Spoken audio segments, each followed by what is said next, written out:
श्रीमद्भागवत। ओं नमो भगवते वासुदेवाय।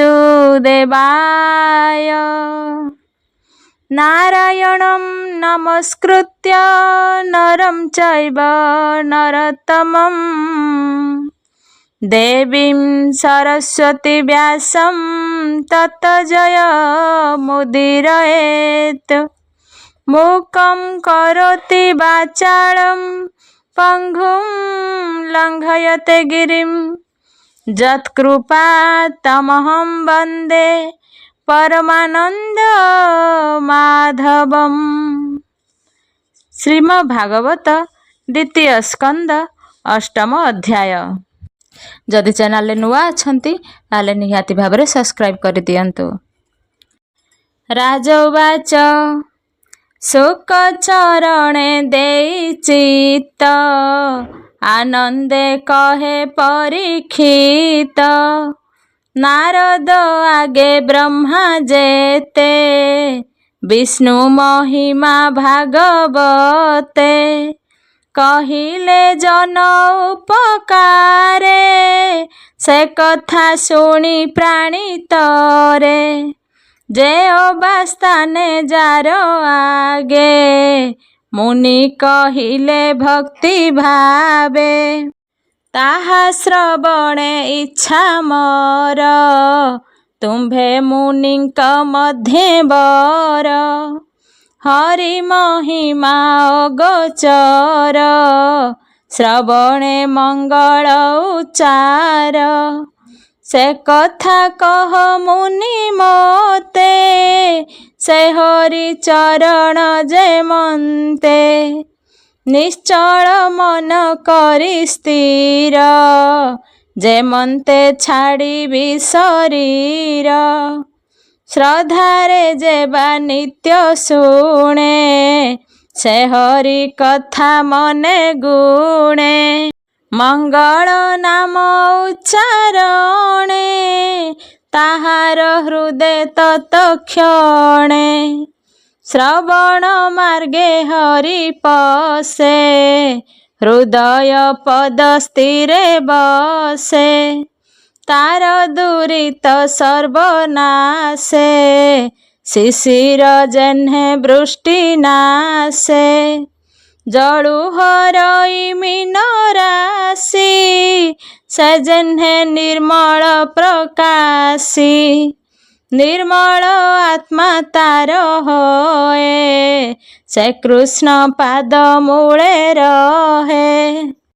केबे हे नहे से बाहर माया भ्रमण होए दूर। पथिक जेन्हे श्रम पाई से जेन्हे निज गृहे थाई। श्रम पासरी सुखे रहे गृह संपद भोगे देहे। अधातु मंत आत्मा होए धातु घटणे देह बहे। सते जे प्रकाश जे मंत तुमे तो जान एहा चित्त। जार निभारु पद्म होई लोकंक स्थान प्रकाशई। जे पुरुष देह मते नाना प्रकारे संज्ञा जेते। प्रकाशे अवयव देही तारूप न जानती केही। स्वभावे जन्म जार नाही आत्मारु प्राणी को सर्जई।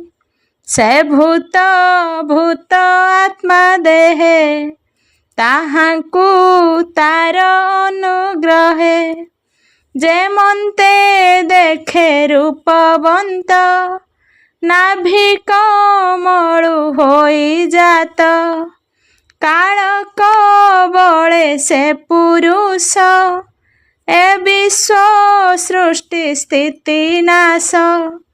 संकल्पे करईता अंशे ସର୍ବକଳ୍ପିତ ନାନା ରସେ ଏ ଭାବେ ଶୁଣିଲଇ ମୁହିଁ ଏବେ ତୁମ୍ଭଙ୍କୁ ପଚାରଇ କଳ୍ପିତ କଥା କଳ୍ପ କାଳେ ସେ ବହୁ କରେ ଅବହେଳେ ଭୂତ ଭବିଷ୍ୟ ବର୍ତ୍ତମାନେ ସୃଷ୍ଟି କାଳର ଯେବା ଅନୁଗତି କଳ୍ପିବ କଳ୍ପ ସଂଖ୍ୟା ସ୍ଥିତି କର୍ମର ଗତି ଅବା କେତେ ଯେହେତୁ ପ୍ରକାଶେ ଯେ ମନ୍ତେ କର୍ମେ ସଞ୍ଚରେ ଯହିଁ ତହିଁ ଏ ଭାବେ ଜୀବ ତା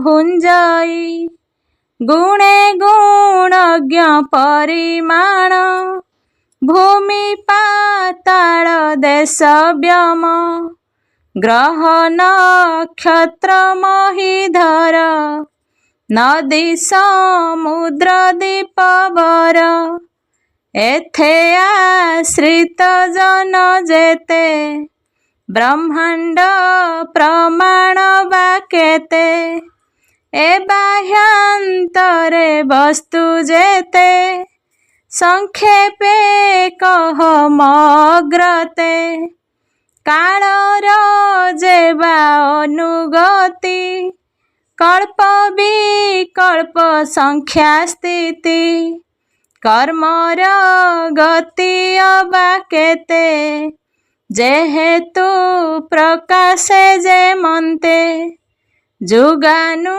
ଯୁଗେ ଯୁଗମାନ ଯେ ଯୁଗେ ଅବା ଧର୍ମ ଜ୍ଞାନ ମନୁଷ୍ୟ ସାଧାରଣ ଧର୍ମ ଯେବେ ବିଶେଷ ଯଥା କର୍ମ ବ୍ରହ୍ମ ଋଷିଙ୍କ ଧର୍ମ ଆଦି ଯେ ରାଜ ଋଷି ଏ ସମ୍ପାଦି ଯୋଗେଶ୍ୱରଙ୍କ ମୁଖେ କେତେ ଲିଙ୍ଗ ଭଗନେ ମୋକ୍ଷ ପଥେ ଯେ ଧର୍ମ ଦେବ ଉପବେଦେ ପୁରାଣ ଇତିହାସ ବେଦେ ସର୍ବଭୂତଙ୍କୁ ସେ ସମ୍ଭବ ବିକ୍ରମ ସଂକ୍ରମ ପ୍ରସ୍ତାବ ଯେ ବିଧି ଯଜ୍ଞ ଫଳ ଦାନେ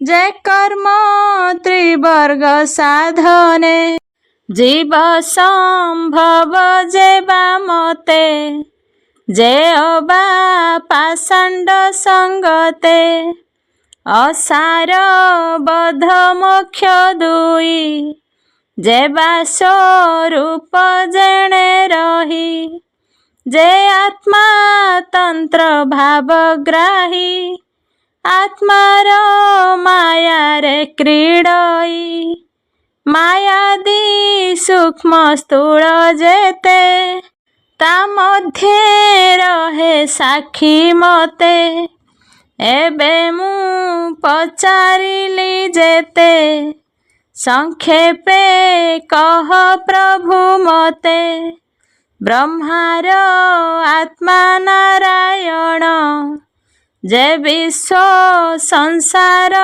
ପ୍ରମାଣ ପୂର୍ବା ପୂର୍ବେ ସେ ଯାହା ଚିନ୍ତି ଆଗରେ ତାହା ଆଚରନ୍ତି ତୁମ୍ଭ ବଦନୁ ହରି ରସ ପିବନ୍ତେ ନହେ ମନତୋଷ ଶ୍ରୀସୁତ ଉବାଚ ଏମନ୍ତେ ପରୀକ୍ଷିତ ବାଣୀ ହରଷେ ଶୁକ ମୁଖ ଶୁଣି ମୁନି ଜନଙ୍କ ସଭା ମଧ୍ୟେ ଯେ ଅବା କହିଲେ ଆନନ୍ଦେ ସେ ଭାଗବତ ହରି ଗୁଣ ବ୍ରହ୍ମା ସମ୍ବାଦ ଏ ପୁରାଣ ସେ କଥା ବ୍ରହ୍ମାର ଗ୍ରତେ ସେ ବ୍ରହ୍ମା କଳ୍ପ ଉପଗତେ एकान्ते कहिले मुरारी विश्व संसारे दया करी से कथा आदि मध्य अंत शुण कहिबा तो ग्रत कहई दास जगन्नाथ द्वितीय स्कंदे भागवत इति श्रीमद्भागवते महापुराणे पारमहंस्यां संहितायां 82 द्वितीय स्कंदे ब्रह्मानारद परीक्षित संवादे नाम अष्टमोऽध्याय। नवमोऽध्याय।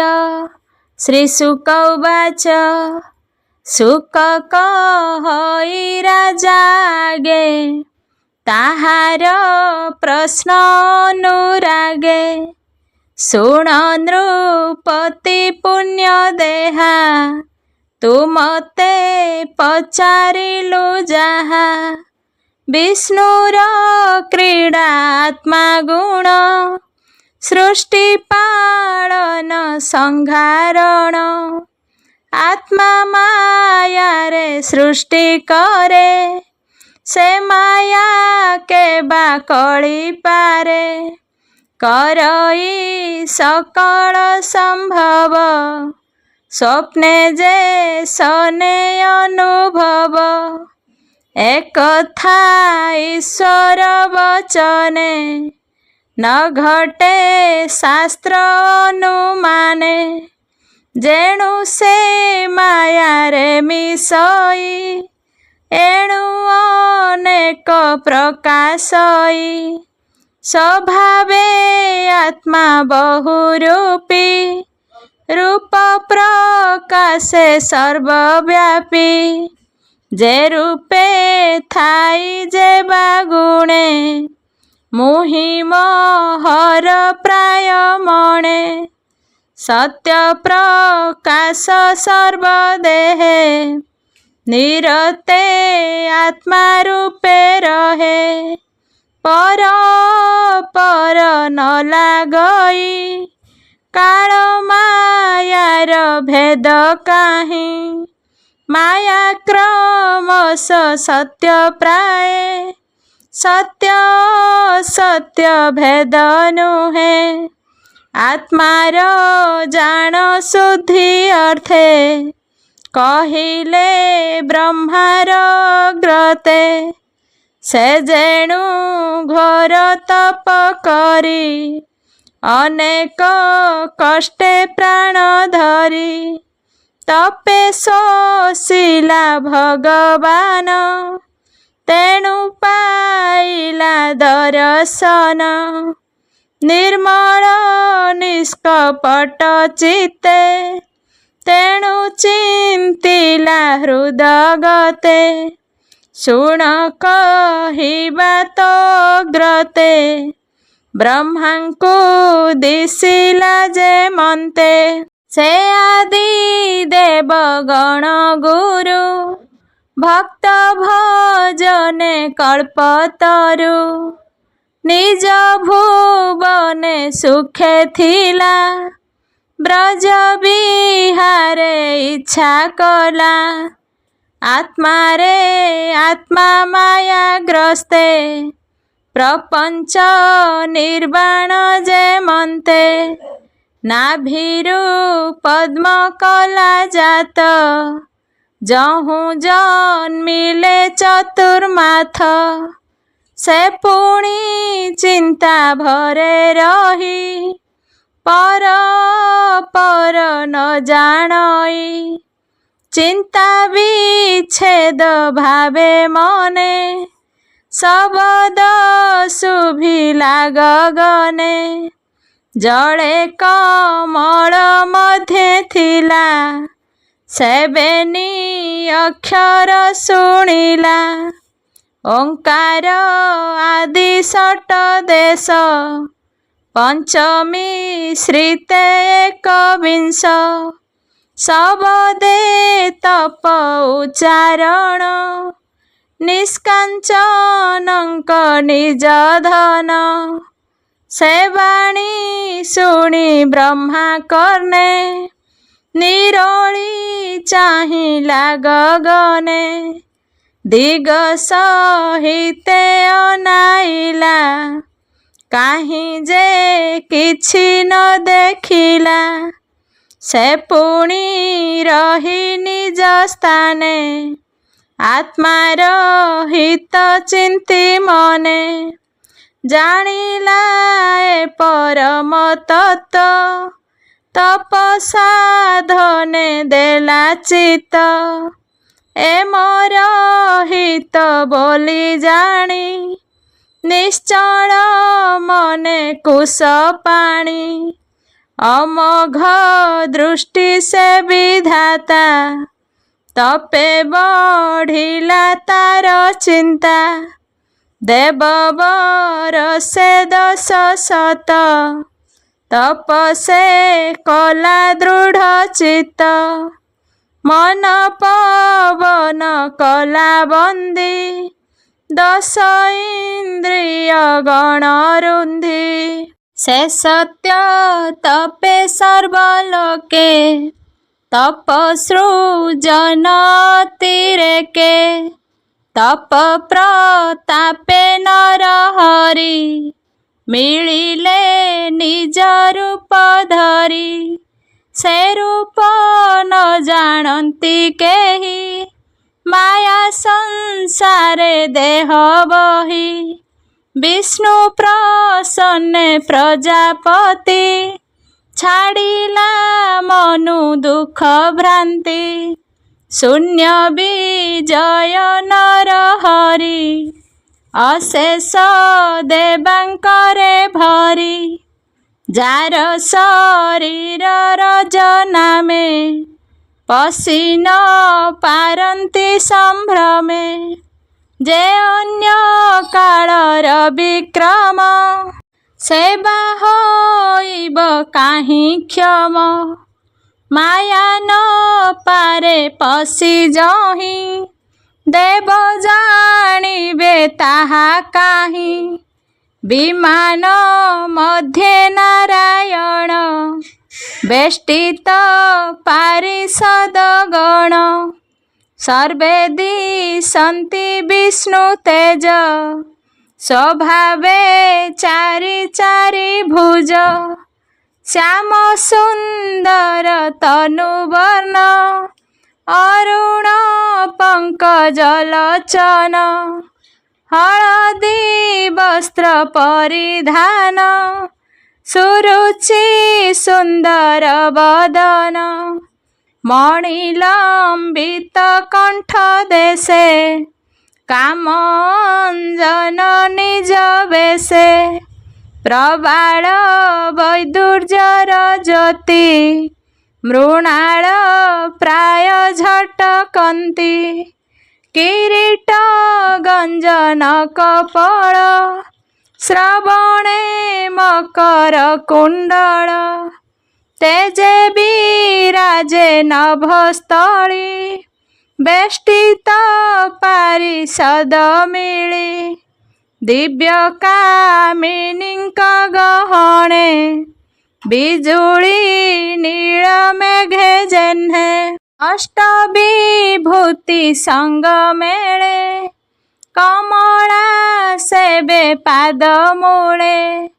ଦିବ୍ୟ ଦୋଳିକା ମଧ୍ୟେ ନାରୀ, ପୁଷ୍ପ ବରଷେ ସ୍ତୁତି କରି। ଯେ ରୂପେ ବିଷ୍ଣୁ ନଭସ୍ଥଳେ, ବ୍ରହ୍ମା ଦେଖିଲେ ବେନି ଡୋଳେ। ଯାର ମହିମା ଦାଶରଥି, ଭକ୍ତ ଜନଙ୍କ ଅଧିପତି। ଜଗତପତି ସର୍ବଗତି, ତା ମାୟା କେହି ନ ଜାଣନ୍ତି। ସୁନନ୍ଦ ନନ୍ଦ ପ୍ରଚଳାଦି, ଅର୍ହଣ ସହିତେ ଆମୋଦି। ପୂଜନ୍ତି ଶଙ୍କର ସ୍ୱଭାବେ, ମିଳିଣ ସମସ୍ତ ସଚିବେ। ତାଙ୍କୁ ଦେଖିଲେ ମନେ ହୁଏ, ଭୃତ୍ୟ ପ୍ରସାଦ ଦେଲା ପ୍ରାଏ। ତାହାଙ୍କ ନୟନ ଯୁଗଳ ବର୍ଷନ୍ତି ମତ ତାର ଜଳ। ଶ୍ରୀମୁଖ ପ୍ରସନ୍ନ ବଦନ ଅରୁଣ ପଙ୍କଜ ଲୋଚନ। ମସ୍ତକେ କିରୀଟ ବିରାଜେ କର୍ଣ୍ଣେ କୁଣ୍ଡଳ କଟି ମାଝେ। ଶୋଭଇ ପୀତ ଯେ ବସନ ଲକ୍ଷ୍ମୀ କ୍ରୀଡ଼ନ୍ତି ହୃଦେ ଜାଣ। ଅମୂଲ୍ୟ ସିଂହାସନେ ସ୍ଥିତି ବେଷ୍ଟିତ ସକଳ ବିଭୂତି। ଏମନ୍ତ ରୂପ ବ୍ରହ୍ମା ଦେଖି ଉଠିଲେ ଆସନ ଉପେକ୍ଷି। କୃଷ୍ଣର ଦର୍ଶନେ ଆହ୍ଲାଦ ଆନନ୍ଦେ ହୋଇ ଗଦ ଗଦ। ଲୋମହରଷେ ତନୁ ପୂର୍ଣ୍ଣ ପ୍ରେମ ଭରେ ଅଶ୍ରୁଲୋଚନ। କୃଷ୍ଣର ପାଦ ପଦ୍ମ ଚାହିଁ ମିଳିଲା ଶିରେ କର ଦେଇ। ଆନନ୍ଦ ସାଗରେ ବୁଡ଼ିଲା ଅଧିକେ ଆତ୍ମା ପାଶୋରିଲା। ଅତି ଆନନ୍ଦେ ପ୍ରେମ ସୁଖେ ସେ ବ୍ରହ୍ମା ବିଷ୍ଣୁର ସମ୍ମୁଖେ। ପ୍ରଜା ସୃଜନେ ତାର ମନ ଜାଣିଲେ ପ୍ରଭୁ ଭଗବାନ। ବ୍ରହ୍ମା ବଦନ ହରି ଚାହିଁ ଈଷତ ହାସ୍ୟ ବାକ୍ୟ କହି। ଆତ୍ମାର ପ୍ରାୟ ପ୍ରାୟ କରି ବ୍ରହ୍ମାର କର କରେ ଧରି। କରି କର ଅଞ୍ଚଳି ବ୍ରହ୍ମା କରେ ସମ୍ଭ୍ରମେ ବିନମ୍ର ସାଦରେ। ଶ୍ରୀ ଭଗବାନ ଉବାଚ ହେ ବେଦ ଗର୍ଭ ସୃଷ୍ଟି ଅର୍ଥେ ତୁମ୍ଭେ ଯେ ତପେ ତୋଷୀ ମତେ।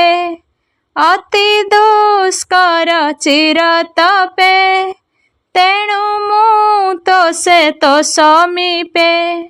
ସ୍ୱଭାବେ ଯୋଗୀଙ୍କି ଦୁର୍ଲଭ ମୁଁ ତତେ ହୋଇଲି ସୁଲଭ। ମଙ୍ଗଳ ଶୁଭ ହେଉ ତତେ ବର ଯେ ମାଗ ଦୃଢ଼ ଚିତ୍ତେ।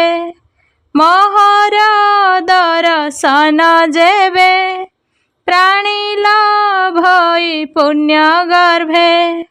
ତାହାର ଗତି ପୁଣ୍ୟ ଧାମ ଅନ୍ତରେ ହୋଇ ଆତ୍ମାରାମ। ଗଗନେ ଶୁଣି ମୋ ବଚନ ତୁହି ଯେ ତପେ କଲୁ ମନ। କର୍ମ ବିଭ୍ରମ ଦେଖି ତତେ ମୁଁ ଆଜ୍ଞା ଦେଲି ଶୂନ୍ୟ ପଥେ। ବୋଇଲି ଚିତ୍ତେ ତପ କର ମୁଁ ତତେ ହୋଇଲି ଗୋଚର। ମୋର ହୃଦୟ ତପ ଜାଣ ତପେ ଥରଇ ଦଶ ପ୍ରାଣ। ତପେ ମୁଁ ସୃଷ୍ଟି କରି ହେଳେ ପୁଣି ସଂହାରି ତପ ବଳେ। ତପର ବଳେ ଏ ଜଗତ ମହିଧରଇ ଅବିରତ। ବ୍ରହ୍ମବାଚ ତୁ ନାରାୟଣ ଭୂତେଶ୍ୱର ପ୍ରାଣୀଙ୍କ ହୃଦେ ତୋ ବିହାର। ତୁ ହୃଦ ପଦ୍ମ ମଧ୍ୟେ ଥାଉ ପ୍ରାଣୀ କି ଉପଦେଶ ଦେଉ। ଏଣୁ ମୋହର ମନ ଜାଣି ଯେ ଆଜ୍ଞା ଦେଲୁ ଚକ୍ରପାଣି। ଅନାଥ ନାଥ ତ ମହିମା କେ ଜାଣି ପାରେ ଗୁଣ ସୀମା। ମୁଁ ତୋର ଚରଣ କିଙ୍କର ଏମନ୍ତ ଆଜ୍ଞା ମତେ କର। ରୂପ ରୂପ ତୋର ଯେତେ ଏ सृष्टि करी तू के मन्ते तू माया जोगे सृष्टि करी तोर शिक्षारे तोर पुरी ए सृष्टि करी संहारण तू नाथ परम कारण सृष्टि संकल्पे मोर इच्छा तू नाथ कह सृष्टि दीक्षा स्वतंत्र सूत्रे उर्न नाभि क्रीडई जेन्हे मने भाबी ते मंत बुद्धि दिय मते ए सृष्टि करई जे मन्ते सृष्टि करणे भगवान केबे हे नाही मोर ज्ञान बंधु जे परि बंधु देखी सकल कर्म से उपेक्षी करई बंधु तो आदर से परि कलु दामोदर मु तते मागुछि जे गर्व न छु मोर काया सृष्टि करिण तो से बारे मो मन रहिब निश्चले तो अनुग्रह जेबे मते तू नाथ बस मोर चिते। श्री भगवान उवाच शुण विधाता मो वचन जेबे लभिब सृष्टि ज्ञान सृष्टि सर्जने अंग जेते हर से कहू तो ग्रते जे रूप गुण कर्म भाव से तत्त ज्ञान तो होइब प्रसरी मोर अनुग्रहे ए सर्व ज्ञान तोर देहे सृष्टिर अग्रे मुहि एक मतहु प्रकाशे अनेक सत सत परे मुहि जे अवशेषे शेष होई अर्थ को छाड़ी जेन्हे चिंते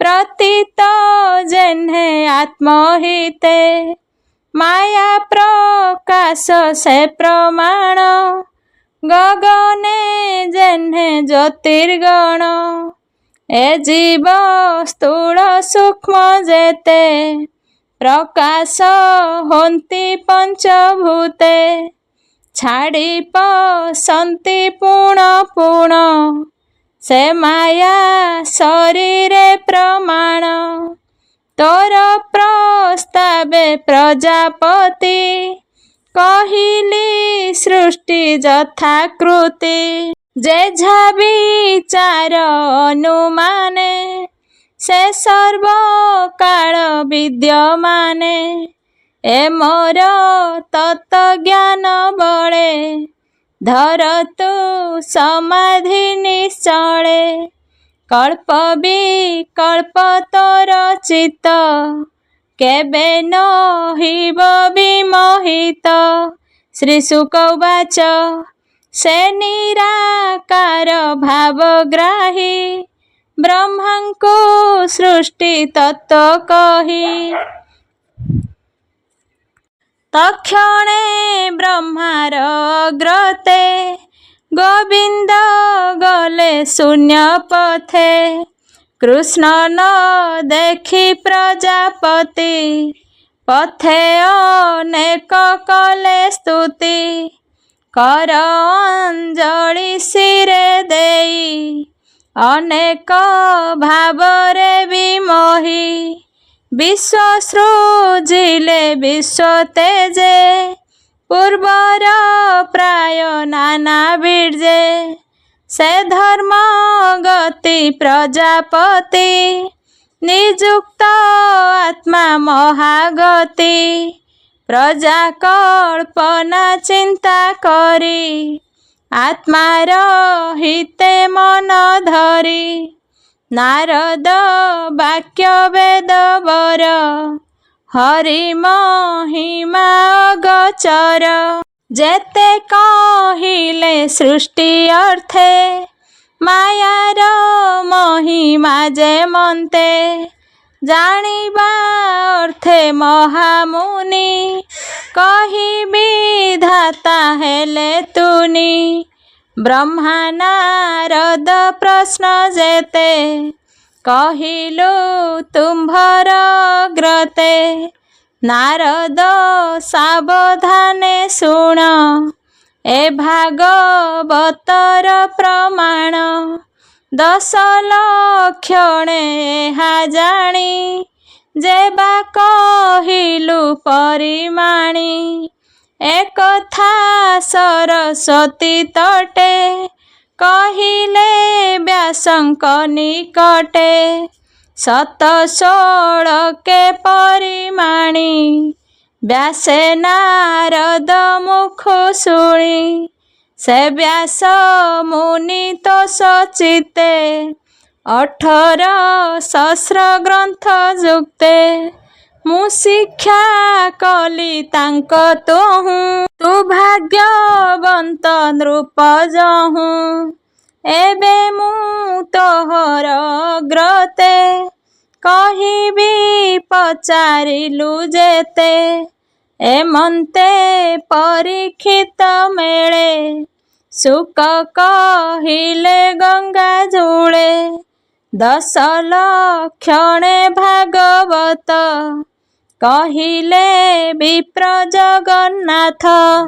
ଇତି ଶ୍ରୀମଦ୍ଭାଗବତେ ମହାପୁରାଣେ ପାରମହଂସ୍ୟାं ସଂହିତାୟାଂ 82 ଦ୍ୱିତୀୟ ସ୍କନ୍ଧେ ଶ୍ରୀମଦ୍ଭାଗବତ ପ୍ରକୃତି ବର୍ଣ୍ଣନେ ନାମ 9ମ ଅଧ୍ୟାୟ।